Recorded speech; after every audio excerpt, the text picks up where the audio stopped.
Hey everyone, I'm Gemosaurus. I reached GM on Soldier and I wanted to share my journey on how I got here. I noticed that Soldier's a pretty misunderstood hero, and because of that, people don't play him optimally. So that's why I wanted to step in and show you what to do fundamentally. Just to give a short history of myself, in 2023, I was an Ana player. I came across this YouTuber named Awkward with his Ana unranked GM that I really enjoyed and learned a lot from. When I reached Plat 3 in Season 6 on support, I decided to start doing my DPS games and I played Soldier. From there onwards, I started playing a lot more Soldier, eventually fully switching over from support to DPS. Fast forward a little more into the future, and I ended up joining Awkward's Rank Up Academy to figure out what I can do with Soldier and improve my understanding of Overwatch, and now here we are today. I'm going to show you everything I understood, either from RUA or other experiences, to improve at Overwatch. I want to start off strong with mindset and mentality first. It's really important because it will make or break you. Let's begin with why you even want to improve at Overwatch in the first place. Your reasons don't have to be anything crazy, but you should have some strong and, more importantly, personal ones to why you would want to in the first place. My reason was because of my friend group. I wanted to become the best player out of everyone there. But once I met that goal, I could have just stopped right there. But I kept going because I loved Overwatch, and that's when my new goal, which was to become GM and teach people how to play Soldier, was born. Maybe you feel the same way I did with the friend group part, or maybe it's something completely different. What's important is that it actually means something to you, because at the end of the day, that's going to determine whether you actually reach the goal or quit on the way there. Despite what the video is titled, you don't have to become GM because of this, but whatever goal you have, I'm here to help you achieve it. The first step to improving your mindset is to take accountability. Taking accountability for your own growth is by far the most important mentality to develop. Your games, your improvement, your achievements in Overwatch are all under your control. You just need to accept that responsibility. When playing, don't focus on anyone else's gameplay but your own. I understand it can be frustrating when you do notice your teammates making mistakes and end up losing because of it, but you need to also understand that it doesn't happen nearly as often as you think it does, nor will it help you in the grand scheme of things. What will help you though is taking full responsibility for your games and always seeing where you could improve. I do want to point out that just like how you can get frustrated with your teammates, you can also get as easily frustrated with yourself to the point where it becomes equally as bad. You might notice you trash talk yourself or think you're not doing good enough, which is counterproductive. You need to look at things objectively to see where you could be doing better. Secondly, you need to set yourself up for success. The goal is to play Overwatch with the ability to think clearly. So how can we achieve that? I like to prioritize these 3 keystone habits, that being good sleep, good diet, and exercise. These habits won't just help you become a better Overwatch player, but also a better functioning person. You don't have to do anything crazy with diet and exercise either. For my diet, all I did was make the only thing I drink water. Exercise can just be you walking for 30 minutes a day, do a couple push-ups during queue time, anything to make sure you're not sedentary all day. Now that you're able to play with better focus, you need to understand that you're only going to be able to play a few games at a time, since you're actually thinking instead of autopiloting. We're trying to get quality games that help you improve rather than a higher quantity of games. I personally play 5 games a day. It doesn't matter whether I win or lose, I will always just commit to doing the 5 games with my full focus. If you start doing it, you might find that you get tired after 3 games. That's fine. Keep doing those 3 quality games a day, and eventually you'll develop the endurance to increase it to 4, then 5, etc. But you have to take it step by step and not push yourself to do more than you're capable of, otherwise you'll burn out hard. If you want to do another session, take a rest for a few hours and get your energy back, then you can run it again. If you had a really bad game that upsets you and you've maybe only played 2 games so far out of your 5, it's okay to stop playing. Because if you continue while your mind is still thinking about it, you're going to play worse in the remaining games. Be careful not to brute force yourself to play when you're tired or frustrated because of other things that happen in your day. If you do, at least be aware that you're going to play worse, but make sure that you can at least still think while playing. If you're at the point where you know it's been a long day and you don't have the mental energy to think, don't even bother playing to learn. All you're going to do is create bad habits for yourself. It would be better to use that time on something to help you relax and rest up instead of playing Overwatch competitively. If you find that you're getting tilted because of what people are saying in the game, I highly suggest that you turn off voice and mute text chat. Let's talk about mental reframing. I've changed a lot about the way I perceive Overwatch so that it feels fun to play. Bringing it back to accountability, I mentioned that you shouldn't focus on your teammates' mistakes, and you probably asked, okay, but what do I do when my teammates aren't doing enough? You need to make the game easier for them. What do I mean by this? Try and find ways to create opportunities for yourself, which in return will help enable your team to do more things, which in return also enables you to do more things, and the cycle repeats. For example, your team is struggling to break through a choke because the enemies are just putting too much pressure on them. This is where you take the initiative to go to an off angle to split the enemy's attention. In return, pressure is taken off your team so they can move forward easier. This is a much better way to think about and play the game because you take all the emphasis from your team doing something onto you doing something, which will make it much easier to actually focus on yourself and only yourself. If you're still struggling to stay composed when seeing your teammates make a mistake, just be forgiving of it. At the end of the day, even despite what you might think, people are genuinely trying their best. Think of all the times where you made mistakes and it ended up in you dying because of it. You would hope that your team is forgiving of you, so you should do the same with your teammates. You need to also change the way you see ranks. Instead of seeing ranks for what it is like Gold 3, Masters 2, Diamond 4, you should see it as your current skill level. You should also know the difference between achieving a rank and maintaining it. If you hit Masters 5 for the first time, but then drop to Diamond 2, then stay there for like 2 weeks after, you aren't actually a Masters 5 player, you're Diamond 2 since that's the rank you're consistently able to maintain. Don't let it demotivate you though, because if you can hit a peak once, you can definitely hit it again and again. But if you're unable to maintain it consistently, you shouldn't call yourself a Masters 5 player just because you could reach it a few times. I also want you to think of win streaks and loss streaks differently too. They don't just happen without reason. Think of win streaks as you figuring out something and now it's having a lasting impact in your games.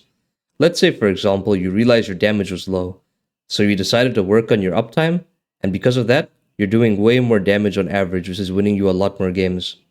Now loss streaks are just the opposite of that. It's something you're forgetting in your gameplay which is having a negative impact. Back to the example, so you're working on your uptime and doing a lot more damage, but you forget to be near cover because you get too greedy for damage, which ends up in you dying. This is making you lose games because even though you're doing damage, dying is making you have more downtime than you would have uptime normally. Lastly, don't give up. The amount of people I've seen either take the easy way out or give up when they're put in a hard situation is insane. Appreciate the challenge and learn to love it, because that's where all the real growth comes from. If the enemies have a difficult team comp for you to deal with, don't swap off to another hero. Stick with Soldier and see what you can do better. Even if you fail now, it's going to point out flaws in your gameplay for you to fix. Keep trying. Rather do something and fail than to do nothing and fail. When you inevitably develop because of it, you're going to have an easier time in the future and you'll look back at your efforts with fondness. Now let's move on to the settings. Okay, so there are two settings outside of Overwatch that I want to touch on first. The first one is mouse settings. So first we just type mouse settings in the Windows search bar, right? Then we go to additional mouse options. And now what's going to happen is you go to pointer options in this mouse properties window. And this enhanced pointer precision will be on. What we need to do is unselect it and then click apply. This setting is commonly referred to as acceleration. So what this does is that it'll change your mouse speed to adjust for rapid movements. And that's going to make it pretty hard to consistently get adjusted to your mouse speed. So turning it off will allow for more consistency and will actually allow you to get properly adjusted to your mouse. All right, for the second setting, all we're going to do is right click on our desktop, go to display settings, and then we'll go to advanced display settings. And then you'll see over here the refresh rate. You want to set this as high as you can. Don't be like me and have a 240 Hz monitor and not use the 240 Hz for like 3 years. Okay, so with settings, I'm not going to go anything in depth. I'm just going to explain the most important ones. Starting with display mode. The only one you shouldn't pick here is window, just because it gives you a lot of input lag. Borderless windowed and full screen have about roughly the same amount of input lag. The only thing with borderless windowed is that it just removes these two settings over here if you look. Right? I personally use full screen, but if you're having problems with being alt-tabbed from the game, you can use borderless windowed. If you're full screen, you'll have these two settings. If you have two monitors, just pick the one you want for your game to be on.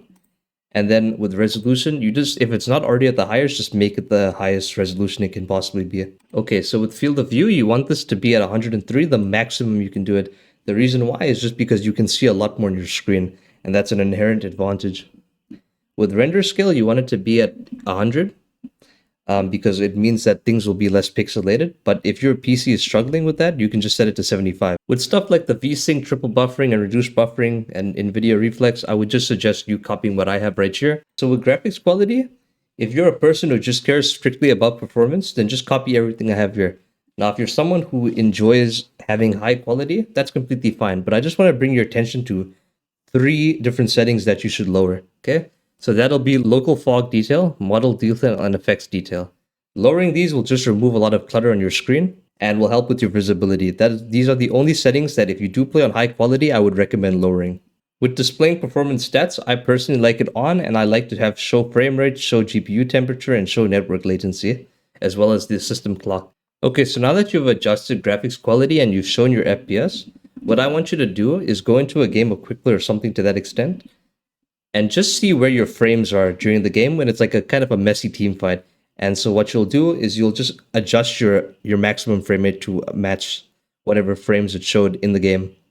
Okay, with sound, it completely depends on your master volume, whatever's comfortable for you. But I would like to recommend to turn up music volume because in overtime situations, the overtime music can be quite stressful and also quite distracting for a lot of people. So I would highly suggest you turn that off. Okay, but using your volume in Overwatch is by far the most important thing because honestly, Overwatch has some of the best sound design I've ever experienced in a game. With devices, I just want you to go to audio mix and then select studio reference. Basically, what this means is that the audio will be as close to the source as possible. So for example, just enemies shooting, it'll sound more like it's coming from the area where the enemies are actually shooting. With sounds, I keep sounds placed while in background on just because in case I'm alt-tabbed and doing something else, then I will at least hear the Q sound or whatever, and I can tab back into the game. Now with play sound when teammate and enemy are eliminated, I keep these on just because it's a nice extra thing to have. With controls in Hero and HUD, all I use differently on Soldier is hold to use sprint because I personally enjoy that. This is also my crosshair if you're interested, but there's nothing much here, it's all just preference. Okay, so with gameplay in general, the only setting you should focus here is this enable high precision mouse input. In the most simplest terms, it will help you with your aim, so just turn it on. There's no downside to it whatsoever. With accessibility, with motion, I like to reduce the camera shake and turn the HUD shake and menu movement off. Okay, that's just personal preference, but I don't really like the shake. With gameplay subtitles, I don't really use it, but I know a lot of people like it as additional like awareness and whatnot. So that's completely fine if you want to do that. With color blindness, I personally use enemies as yellow just because I like it, right? So this is something you can change here for personal preference as well. If you want to disable voice and text chat, this is exactly how you do it. So you see over here with the channels, all you have to do is just, it's usually on by default. All you have to do is turn it off for both of these. And then with social, you go over here to the text chat option and you just do the same thing with this. I don't turn off group text chat because obviously I play with my friends. But if you're finding that you need to turn off group text chat, you probably need better friends. If you don't like the ring around Stimpack, or any other abilities that require a circle around it, this is how you can change it. Just go into options, gameplay, HUD, and then turn on ability ring timer opacity. This way, it doesn't have the circle anymore and you can shoot comfortably without distraction. Alright, now moving on to aim and movement. Okay, so starting off with mouse sensitivity first, before all things, but also I want you to make sure that you have already disabled the mouse excel by turning that off, and then also enabling high precision mouse input. Okay, so for a good sensitivity, we're looking for two things. We want to be able to do a 180. It doesn't have to be perfect, just enough to make sure that we can turn our mouse to the behind of us, right? In case like, you know, a flanker does appear behind us in a regular game. And then number two, we want to be able to track comfortably, right? So for example, right here, I'm just going to adjust my sensitivity to a random number. So right now, right, I can do a 180, right? I can look behind me. But right now, it's pretty hard to track, right? If these bots were moving, I would be struggling a lot. So what I'm going to do is lower that down, right? I'm going to lower it down to like 2.5 now, right? And so while it feels a lot smoother to track, it's pretty hard for me to like turn around completely, right? Look at this. I have to do another movement to look at that tracer. So what you need to do is you need to find that comfortable medium. And also, it does depend on your mouse space as well. So normally for me, this is about from the middle of my mouse pad to the end of my mouse pad to do this 180, right? Close to that. If you're struggling and you really cannot find a good like ability to 180 while also being able to track comfortably, then you might need to start investing in a, you know, a larger mouse pad or just a better one. The fastest way to improve your aim is just buying a better mouse pad and a better mouse. The most important thing you need to understand when developing your aim and movement is that you need to constantly challenge it for it to become better. The advice to play more is thrown around a lot, but what people fail to mention is that when you do play, you need to put yourself in aggressive and proactive situations for it to count. If you constantly sit main and shoot the enemy tank all game, even though you can play 1,000 of these games, you'll find that your aim will barely improve at all. Now if you take an aggressive off angle and start going for squishy targets, who have naturally smaller hitboxes, who are now also shooting back at you, you'll find that your aim will start improving significantly. These have to do with the fundamentals, which I'll explain after this section. In terms of the workshop codes I used, I started off with aim training and warm-up, aka VAXTA. Although it's a great way to get started in shooting strafing Overwatch targets, I only use it to warm up now. The reason I don't like it for long-term improvement is because there's no challenge to it. Yeah, sure, the bots can make it harder for you to hit them, but what it's missing is the actual pressure of being shot back by the enemies. I would recommend workshop codes such as Aim Arena. This one is VAXTA, but instead of bots, it's actually real players. If there are no players, it will make you fight against a single bot, but at least it shoots back. Tryhard FFA EU. I know it says EU, but you can change the lobby region. Here's how. To my EU players though, there's a lobby that's pretty much active every day. You might even see me in there. This is a deathmatch that's been adjusted to be more competitive.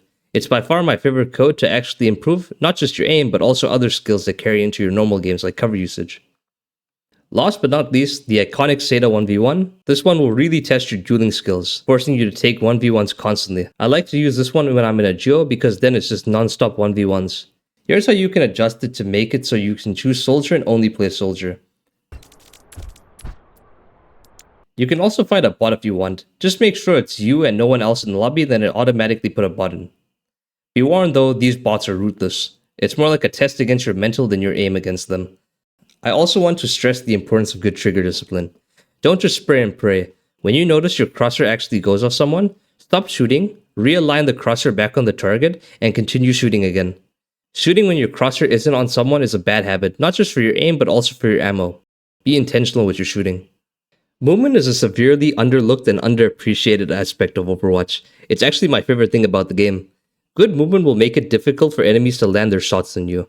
I say it's underappreciated because it helps you survive a lot longer in a duel, or if you're caught in open space against a Widow for example, it might be very well the reason you get to cover without dying. It can even have a psychological impact on the enemy. If you dodge a lot of their shots, it can make them feel down about themselves and boom their mental.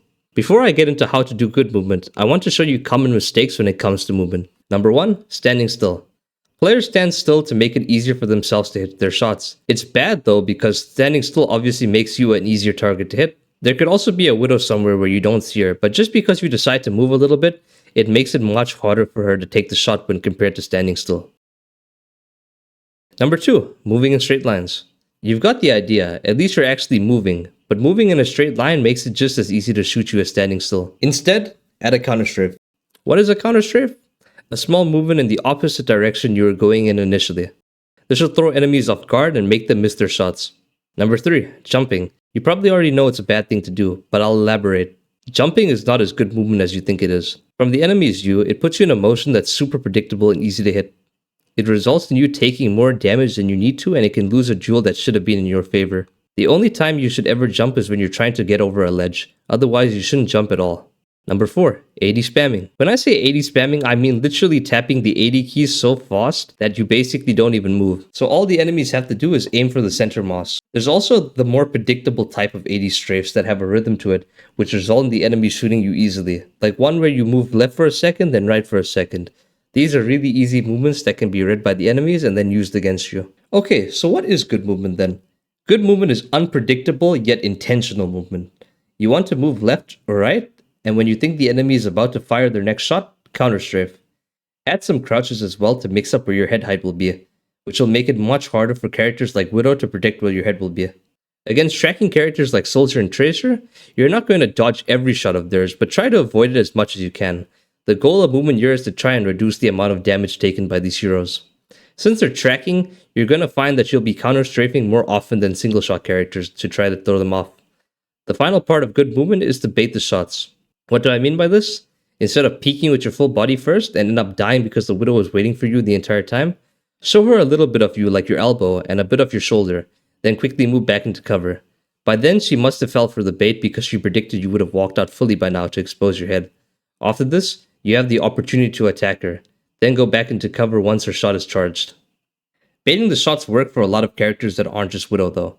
Bait the Ana to miss her sleep on you. Bait the Zen to miss his volley. When it comes to tracking characters again, you can still bait shots on them. Make the Soldier miss his Helix or a couple shots in his mag. Same goes for Tracer. Make her also miss a couple shots in her mag.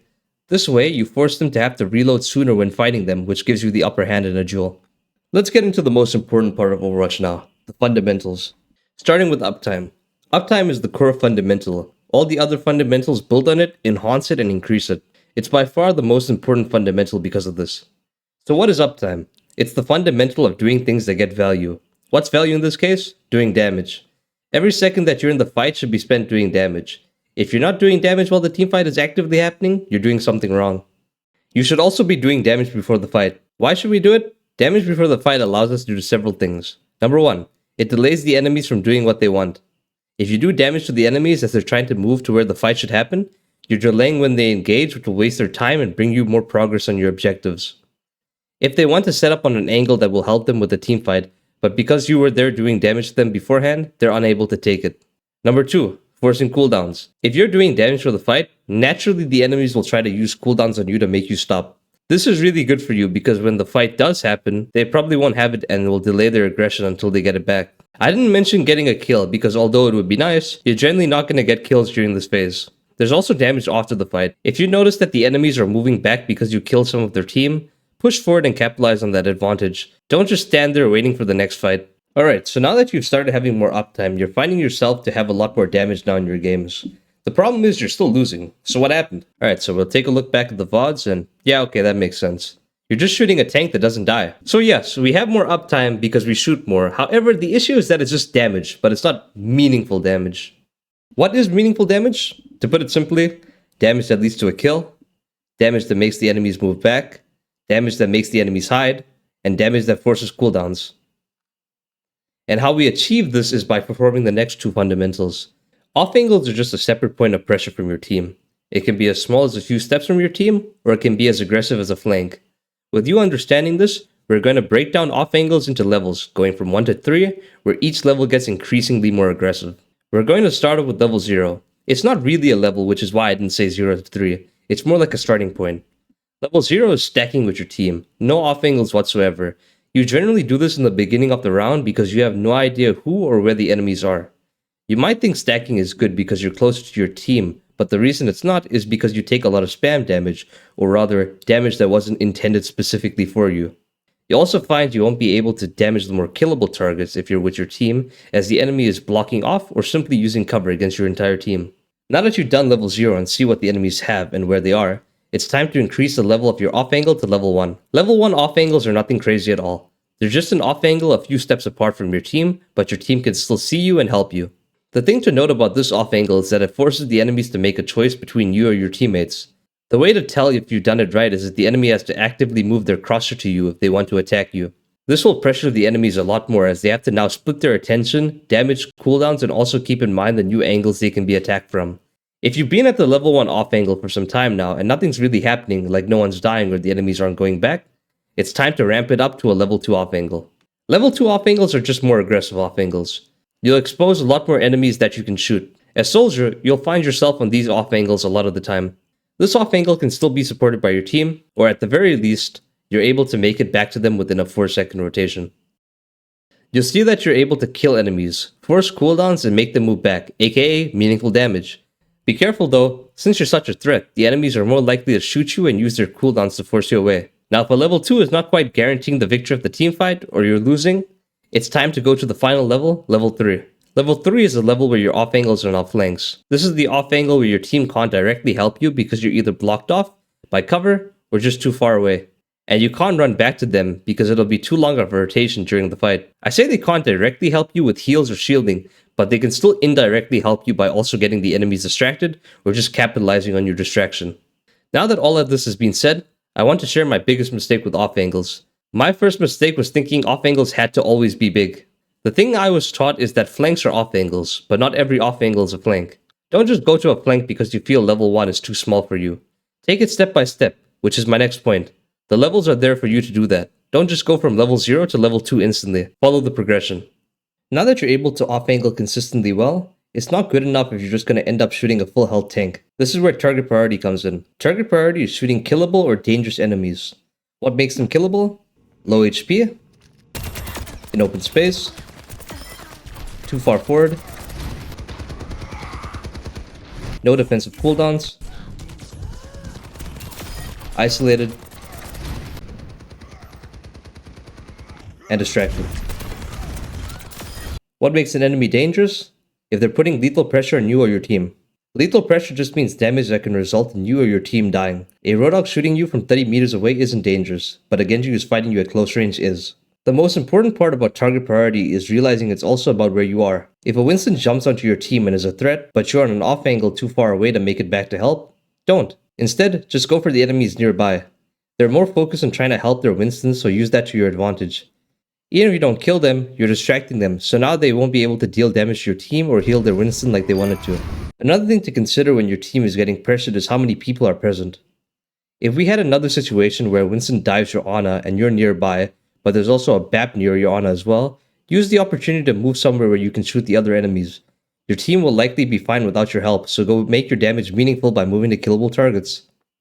Lastly, you don't always have to shoot targets who are only killable, but rather targets who are doing too much and super comfortable. If there's a tank blocking the choke and you shoot him, but he keeps getting constantly healed and doesn't move, shoot the person healing him if you can. This will take them out of the team fight or at the very least make them more uncomfortable in that angle. You're doing more for less.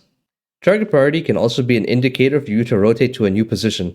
If you've been shooting someone for like 10 seconds and they haven't died, yet there's no one else for you to shoot on your screen, it probably wouldn't be a bad decision to rotate elsewhere to shoot someone else. A mistake I did a lot was constantly switching my targets. Now yes, target priority is very dynamic and it's true that your targets can change a lot, but what's important is that you try to commit to just one enemy you're shooting until it's no longer possible to shoot them. If they run and go behind cover and you can get them, get them. But if they run far from you and you can't keep up, go find a new target. Don't just randomly switch your targets because you saw someone else in the corner of your eye, despite the first person you were shooting already being killable. Lastly, don't go for enemies that are out of the fight. Players get too distracted by enemies who aren't even contributing to the fight. If you see a Tracer far away, shoot her if you see her. But if she runs away, don't just start chasing her. I understand that you don't want her to engage you or your team from that off angle, but don't let her waste your time because of that. Instead, think of what my champ coach said, out of sight, not out of mind. Keep her at the back of your mind while you're shooting the other enemies. This way, when she does engage, you're ready to make her leave. Same as the first, but when she's disengaging now, also don't chase after her if you know she'll escape. This is a big reason as to why people struggle against characters like Tracer, Wrecking Ball, and Sombra. Remember, do not give them more attention than they deserve. Now, it's all good that we've not only just increased your uptime, but also made it much more meaningful. But if you're just constantly dying, you'll need these next two fundamentals. Cover is the fundamental that's going to help you take a lot less damage. When I say cover, I'm referring to natural cover that comes from the map. It can be a wall, a car, it doesn't really matter as long as it's unbreakable. This means that yes, railings should not be used as cover. Shields are a better non-permanent cover, but you don't want to rely on them because it can still break. Now obviously not all cover is created equal. You wouldn't want to use a lamppost as your cover since it doesn't hide you well. Doesn't mean you shouldn't use it, but it also shouldn't be your first option as cover instead of something that can cover more of you. The thing I love about cover is that it simplifies where you need to go. Instead of thinking about the map as this large area you get to move around freely, think about it more as moving from cover to cover to cover to cover. It will make things much easier. Another thing to consider when having better cover is to play on the edges of the map. What are these edges? The area outside where the point is on control maps, and the area outside the road that the payload or the pushbot goes through. You'll notice that these all have cover. The mistakes players make with cover is just being too far away from it. I'm not talking about having no cover. I'm talking about the players who are actively near it, but move too far away from it. An easy fix for this is to make sure you can see both the enemy and your piece of cover on your screen. By being able to see your cover, it means that you're actually within a second's reach of it. The other mistake is just hiding behind it unnecessarily. If you're low, it makes sense to go fully behind it. But once you get healed to a good enough health, you need to re-peek. Now if a Widow or Hanzo is looking at you, it would be wise to go behind it without them having to shoot you, because they can one-shot you, but when they look away, you must go back to shooting. Being scared on the other hand and going behind it when you're essentially close to full health isn't good, and you're losing out on damage if that happens. Remember, you don't need to use it all the time, but you must be near it, because when you do need it, you'll have it. Cover won't always be enough to keep you alive though. Some enemies will try to close the distance on you and deny your cover. This is where distance management comes into play. Distance management is the fundamental about keeping a range that allows you to be close enough to constantly shoot, while being far enough away to not die. As Soldier, you're a mid-range character. You want to play that range because it allows you to catch up to enemies who are running away to finish off a kill, or still keep doing damage to the enemy while moving back. It also allows a good range so that your Helix Rockets are easier to land. Now, of course, the enemies won't just let you keep that distance forever. They'll either move towards you to attack you or fall back to avoid your damage. This is where the phrases enemies move forward, I move back, and enemies move back, I move forward will benefit you. Some heroes will make you more mindful of their effective ranges instead of yours. For example, with Zarya, you want to play outside or beam range. Don't just play right on the edge of it though. Give yourself some breathing room by taking a few extra steps back. Distance management isn't just about seeing how the enemies are moving though. It's also about reading advantages and disadvantages. These can be noted as allies HP, enemies HP, and cooldowns use. For example, your Ana gets a nice nade onto the enemy. You'll recognize it's time to walk forward because now you have an advantage. Same goes for disadvantages. If you notice the Zarya uses her bubble, you're walking back because you have a disadvantage. Now when it comes to characters that can close the distance really quickly with a cooldown like Doomfist, Genji, or Winston, you need to actually start keeping extra distance than you would normally. That doesn't mean just play really far away where you're now experiencing fallout damage. It just means take a few steps back from your normal distance when you see them. The reason why we do this is because characters like these aren't so nice with telling you that they're making their way towards you. They will instead use their cooldowns to close the distance on you in an instant, and you won't be able to make the distance back in time before they kill you. Although, it's not completely unavoidable. Their way of showing you that they're going to attack you is by looking at you. If you notice that a Doom has been making eye contact with you for like 2 seconds, it's probably a good time to start moving back. Now that you understand distance, I want to bring it back to cover. This explanation wouldn't have worked if I hadn't explained distance as well. I want you to think of cover as checkpoints. What does this mean? The cover where you also have a safe distance currently against the enemies is your checkpoint. Now when the enemies move back, you go forward. But that doesn't literally mean walk in a straight line, because what if they decide to peek again and you left your cover? You're dead! Now instead, combine both distance and cover together. When the enemies move back, walk forward, but check where your new checkpoint will be. The same thing will apply to the enemies walking forward. You'll start walking back, but you'll also find where your new checkpoint should be. Rotations is the fundamental about moving. Everything you do in Overwatch has a rotation behind it. Essentially, the other fundamentals will help you understand how to rotate. When you find yourself doing nothing, rotate to the damage. When you're doing damage but nothing is happening, rotate to where the meaningful damage is. When you're fighting someone like another soldier, take cover to heal, re-peek, then continue fighting them, but they'd make you do that cycle over and over and over. Rotate away from that area and switch your angle. If you're fighting snipers like Widow or Hanzo, it's the same thing as the soldier example. Rotate away from the danger. If you keep repeating them over and over, eventually they'll get that one shot on you because of all the chances you gave them. Now when it comes to characters that move really fast, when they look at you and are also within distance to use their cooldowns to engage onto you, you need to rotate preemptively, even if they don't do damage to you initially, because if you don't, you'll die. The first mistake that happens with rotations is that players will take 5 seconds to move to a spot, then shoot for 1 second and leave. Rotations are supposed to help us shoot more. If you do a 3-second rotation, you should expect to shoot there for at least 6 seconds. It's not always a 1-to-2 ratio, but it should be used as a guideline. The other mistake that happens with rotations is that players take really long ones when the fight is happening. If you do take a long rotation during the fight, your team will essentially be at a numbers disadvantage for that duration. You should only take a long rotation before or after the fight, but when the fight is happening, you need to make sure your rotations are 4 or less seconds long, maximum. Now let's say there's a situation where there's a killable target you want to shoot at, but there's also a tank near them. If you try to go forward, you'll die to the tank. If you go around, it'll be too long of a rotation. So what do? You need to open up your angle. Think of it this way. If distance management is going forward and backwards, that means opening up your angle is going left and right. Let's use that knowledge now. Find a distance where you're comfortable shooting from, and then just start moving left or right to see your target. Finally, the last fundamental, cooldowns. Soldier has 3 different cooldowns: Sprint, Biotic Field, which I'll be referring to as Healing Station going forward, and Helix Rockets, as well as an ultimate, Tactical Visor. Sprint is more an ability than it is a cooldown. Anytime you're walking without shooting, you're sprinting. The biggest mistakes with Sprint are rotation issues, so look at the rotation section again if you need. Now when should you shoot someone fighting you versus running away from them? You should run away from someone if you know they'll actually kill you, but you know you're close enough to your team to get help. If you find yourself in a position where it's impossible to make it back to your team in time, just take the fight. It wouldn't be a soldier video if I didn't mention the zigzag. It's a movement where, while sprinting, you move your mouse side to side to create the zigzag pattern.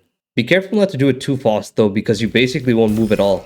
You should be intentional with it just like normal movement. Don't do predictable patterns of going side to side.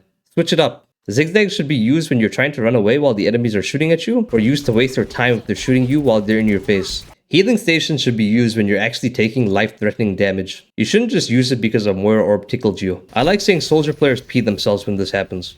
The mistake I see with Healing Station is more like a cover issue, but I want to touch on it anyway. If you took a lot of damage and use your Healing Station behind cover, let it actually heal you first instead of just placing it down, then re-peeking with low HP. I used to do this mistake all the time. I know some of you might be asking if you should heal your teammates with it, which isn't a bad question. You shouldn't go out of your way to heal someone by running into the danger, but if someone is next to you and is low, and there's no one else to heal them, don't be afraid to drop it. I also do this thing where if my team and I are moving back, I'll drop a Healing Station down on the whale they'll walk out to try and help them stay alive. Helix Rocket is a very neglected cooldown. It's Soldier's only form of burst damage.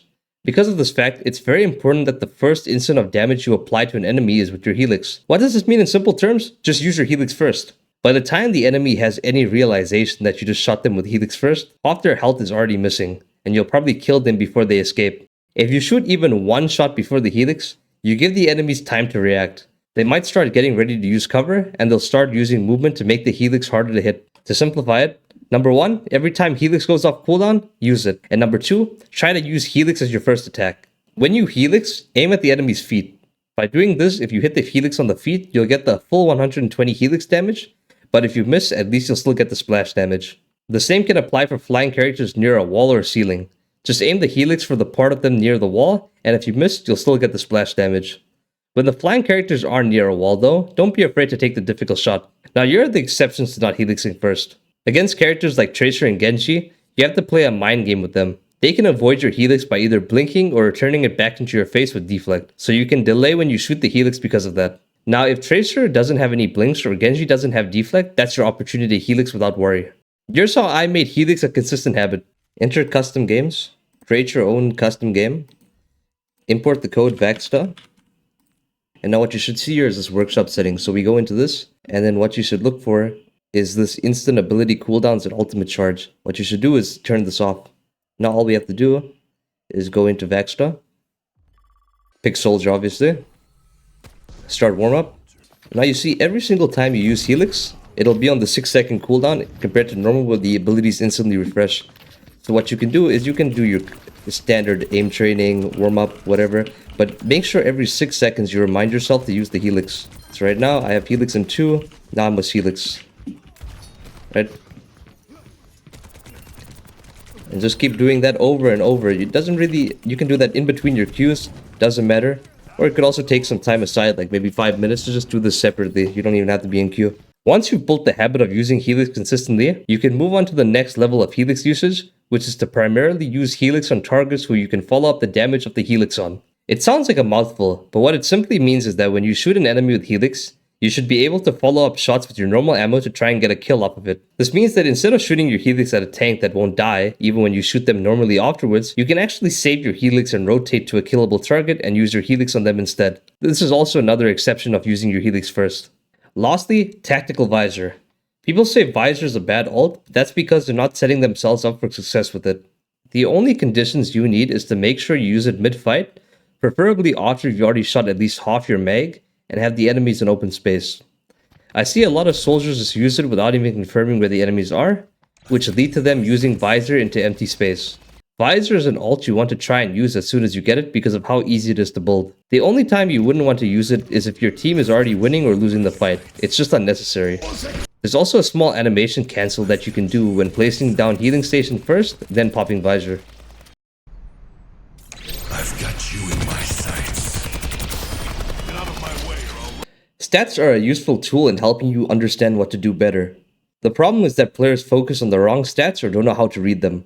The stats you should look at first are elims per 10, deaths per 10, and damage per 10. You should aim for 6 and below deaths, and 10,000 and above damage. If your stats already match that, then you can look at your elims per 10. There's no set amount of elims per 10 you should have as they vary. Each stat is affected by different fundamentals, which is how you narrow down your problems. Deaths are affected by cover, distance, and rotations.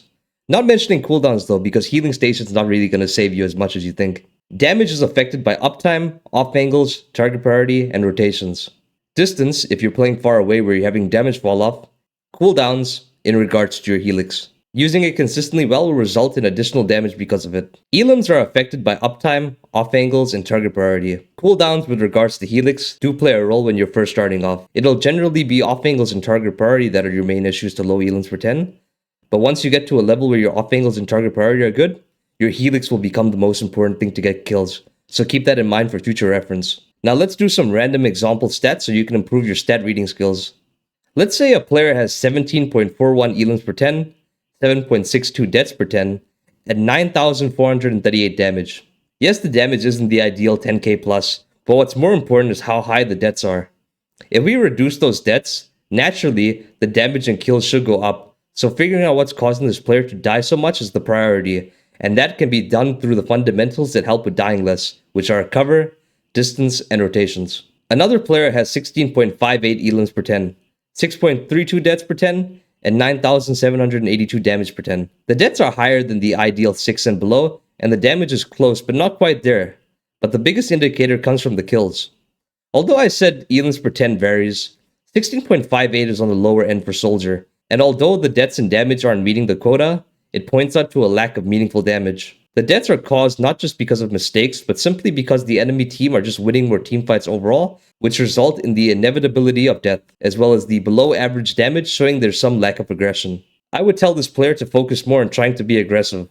To be more specific, I want them to focus more on their uptime, even more specifically, being present and shooting constantly when the teamfight is happening. Then also focus on off angles to create a different point of pressure and make that uptime much more meaningful, which will result in higher kills, lower deaths, and higher damage, as the enemies are now being pressured more and can't do what they want as easily. Now let's take a look at my stats. My deaths are low, my damage is high, and my kills are also high. The question I need to ask myself now is, am I satisfied with the rank I have right now? And my answer to that is no. And my next question is, when I am playing, am I winning a vast majority of my games, or am I finding it to be a slow journey? Currently for me, it is a slow journey, which is an indicator that I'm doing something wrong. But what is my issue then if my stats look good?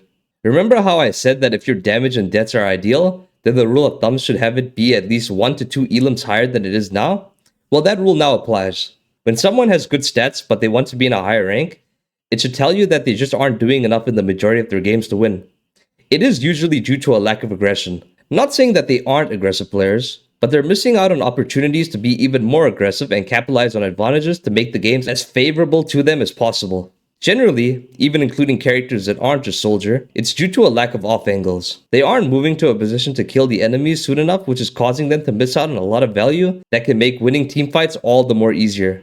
Another general issue is distance. Players might be playing too far away, so they experience damage falloff while also being unable to catch up to killable enemies, and also not be able to capitalize on advantages as easily or at all. Lastly, with Soldier specifically, when you get to a certain level of skill, your helixes become the most important tool in helping you get kills, so make sure you're using it well. Now that you're able to read stats, you can save a lot of time on trying to figure out what you're doing wrong in a self-VOD review. In my case, I'm going to look at my off angles or possible lack of off angles, as well as my helix usage in my VOD review. If there are any big other fundamental issues that I didn't notice in my stats reading, I'll try to be more attentive to it too. Alright, here we are with the VOD. So there's a few things I look for when watching a self-VOD, okay? So number one is deaths, because deaths are the easiest thing to fix since they're only cover, distance, and rotations. So what you do here, to make it super easy for yourself to find those deaths, is go to bookmarks over here, find your name, go to death, and then you see all these little timestamps. All you have to do is click on them and I'll show your death, and you can just rewatch it and figure out why you died. I would only suggest using this if your problem is dying a lot. Otherwise, it's completely fine to skip over it if you aren't too worried about the deaths. So if you aren't dying, you would preferably have a lot of uptime in the fight and you would hopefully win it.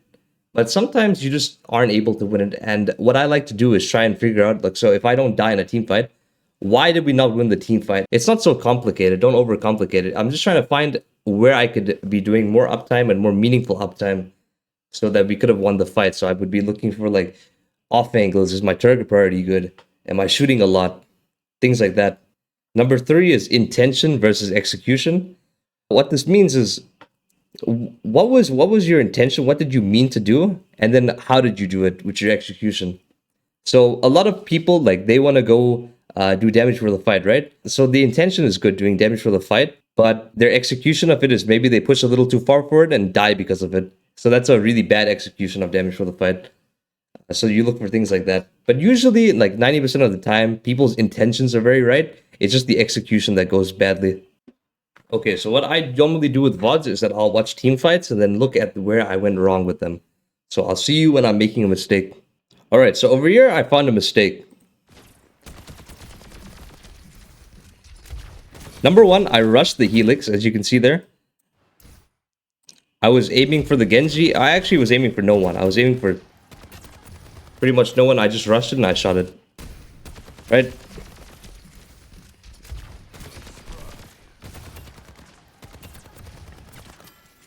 Then number two over here, I see an opportunity because the Symmetra is hiding behind cover. I see an opportunity to actually go take an off angle and go over here. This way, if they want to push forward, they can't because I'm here shooting them. And then I also have cover against the hog, so I'm completely fine. I'm okay with this. And I would be distracting the enemies, and they wouldn't really want to push as forward as they would. And I can also see the Symmetra now. See right here, I pop a really bad Visor just because I'm too far away from the enemies. So these enemies, all they have to do is just go take cover over here. These enemies, all they have to do is go over here. This Genji has deflect, he can walk back, and the Mercy can fly away. What I should have done was try and go a little more forward, so that way the enemies have a harder time escaping. I should have went a little forward, then pop Visor. Right here is another big mistake. So right now I'm shooting hog main, and then I can't really peek him, and now I'm deciding where to go. The problem is my hog dies because he's doing damage, and I'm not. And I could have tried to help him.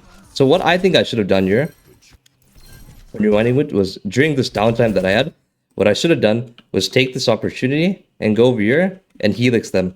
They have a Genji, so I need to be careful. Also the hog hook and on a sleep, so I need to be careful. So I need to shoot a Helix, then fire a few shots and be ready to move back in time and then run back over here. And by the time this happens, maybe I could have saved my hog, right? This is what I was referring to with number two. My hog was fighting them, but maybe if I was here doing damage and on the off angle distracting them, there's a good chance that the enemy's attention would have all been split, so maybe my hogs could have survived. And then what I could have done was the fight would have happened where my hog was still alive, and I could have went back up here and started shooting the enemies. Right now, it's the last fight. And I rushed my Helix over there. So now, when I pop from this off angle, you can see I don't have Helix to shoot that Ana. And also, this Helix on the Mercy was a really rushed Helix. And also here, I have a lot of downtime. I thought they would push me, but at the same time, I think there's a lot of downtime. Well, unnecessary downtime. Right here, we're just getting distracted from a Genji, and then we ended up losing. Okay, so now with the final part of the self-VOD, you need to simplify it down to two fundamentals that you can work on. Two easily digestible things you can work on at a time. So right here, I could tell that my off angles were lacking this game, and that I also need to slow down my helixes. And so the next games, I'll go in thinking about, oh, I need to off angle now. At this point in time, I should probably go to an off angle because I have some downtime to rotate, and then I need to slow down my helix. If you find that maybe you're having like more problems, maybe you're seeing like, oh, I have a cover issue. Oh, I'm not shooting enough here. Oh, my distance is pretty poor here. Try and simplify it down to like the two biggest problems that you can. You don't want to overwhelm yourself. You don't want to give yourself more than you can chew. Try to keep it at two fundamentals at a time, but preferably even just one is good enough. Self-VOD reviewing can be a pretty difficult task, so that's why I will do free VOD reviews on Twitch, so you can check me out there. Here's my buddy Grooty and his stats. So we can see here that he has 6.31 deaths and then 8.4k damage, which is, the damage is really on the low end. Yet the eliminations are 18.85, which is pretty high, honestly, for that amount of damage. Although the deaths are above 6, the damage is more of a concern. So what I can tell right now is that Grooty's probably not shooting enough. He's probably not opening up his angles to see the enemies more so he can shoot. Just not rotating to the damage. I'd imagine things like that. Because his deaths are okay. Like, they are above what they should be. But what it's telling me is that since his elims are also pretty good, it must just be the damage. Just because maybe he's not outputting enough pressure all the time because he's not shooting enough. So we'll see in the VOD. But this is what I'm gathering so far. Alright, so now that we've seen Grooty's stats, we can deduce that he's probably not shooting a lot. So we're going to look at that, but also just seeing any other mistakes he's making in his gameplay. Maybe it's not just as simple as an uptime issue. So let's begin. Okay, so yeah, he's just shooting a lot, and I'm very happy with this. He's shooting a lot, but now he takes a hit. Now he's isolating himself from a ball. It's really bad. He could have died there because he just isolated himself. That's it. And he's actually doing the same thing here.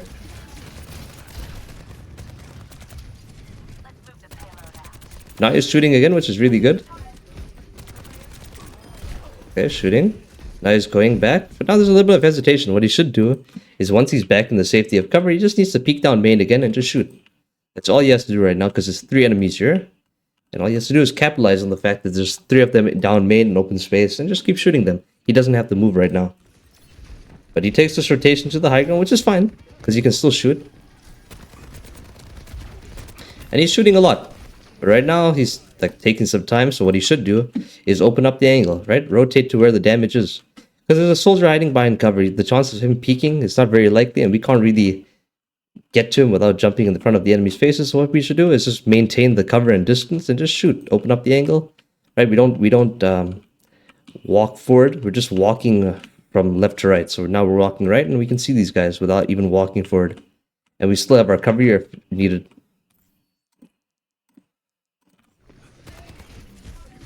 And so now he does open up the angle, but not really. Like now he takes damage from the soldier, he has to hide. But he can still shoot, he still needs to be shooting. He shouldn't be afraid of not shooting. Now he has to be worried. Okay? But now he's also missing out on uptime again because the enemies move back, so now he needs to move forward. And if he just drops down, he'll still get healed by supports while on the way to the damage. Right now he's just kind of missing out on a few seconds of uptime. And while it seems small now, over the course of a game, it adds up over time. Which is why his damage is so low.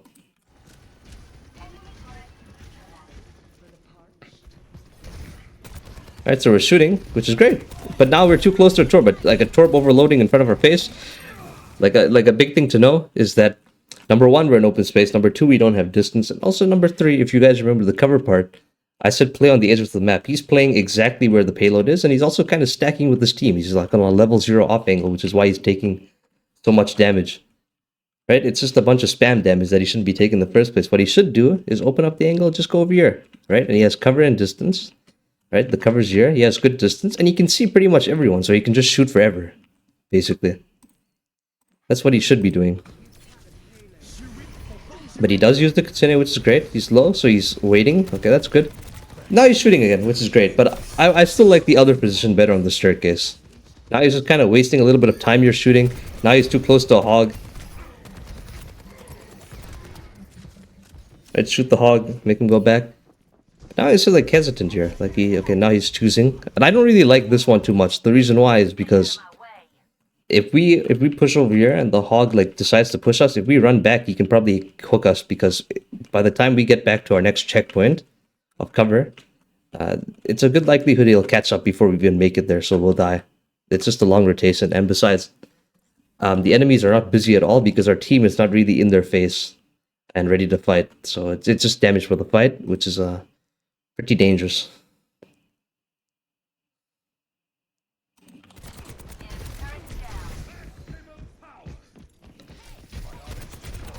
See, like again, just rewatch that back. But again, you know, the enemies do chase him, and he does make it back, but he's like staying here. The hog should hook him, but the hog missed because if he was a better player there. And this visor is not good because of the distance, right? There's no cover. He's too close. And also, the bigger thing to note from this is that you look at the visor, right? His team are not even in like position to be in contact, right? They're not really. It's not really a team fight. It's more like a poking, like damage for the fight, right? So he's just like basically 1v4ing a visor into this like really narrow staircase, and the enemies can just kill him there. I'm actually very curious to see where this goes because he should die here, but he gets kills. And he's like, look, he's also in open space. He's too close to the enemies. He's shooting, but now he dies because he's in open space. He shouldn't have done that, right? And I think the problem is pretty clear, right? It's that he's just playing. He doesn't really have cover, and he's like pretty close to the enemies. He needs some cover and distance. It's probably why he's not so comfortable with shooting a lot, which is why his uptime is so low, because he just doesn't feel safe, right? Right now, Open space, also too close to a hog. But just doesn't really matter in this case. It's just about the cover. He walked a little like too far from cover, so when the hog peeks, he can't use it. That's a big issue. Right? He just finds himself in a bunch of open space. And I think the issue is pretty clear here with Grooty is what he should be doing better is that, right? Number one, he should be looking to do more damage. He should be thinking like, where's the damage, and then move to the damage. But also, he needs to be careful. He needs to remember to rotate cover to cover as well. I would say he doesn't, like, because, like I mentioned before, we don't want to overdo it with what we have to do, what we have to think about in the game. So we're going to stick to two things for Grooty, and that's just rotate to where the damage is. Right, so he needs to just keep shooting more. He needs to be thinking, okay, where are the enemies? Where can I shoot the enemies from? And he also needs to be thinking, moving from cover to cover, because he finds himself playing in a lot of open space. It's not just about playing on the edge of the map, which he should do, but it's just that sometimes he just doesn't have cover nearby, and he just takes a lot of damage because he's in open space. And that's why he has to keep finding himself like running away, running back. Right, so for now, I would only tell him to work on finding where the damage is, and also making sure he has cover. Let me teach you guys something cool. So you can, it's not really an INSTA-LOCK, some kind of clickbait, but you can select soldier or any other character for that matter before the hero select screen even shows, and I'll show you how. So during the select your hero phase / banning phase, all you have to do is just select soldier. Now when the match is loading, all you have to do is wait for this sound, then hit spacebar afterwards. There's also another way to tell the timing. When the sound plays, your mouse cursor will also appear on your screen, so pay attention to that too.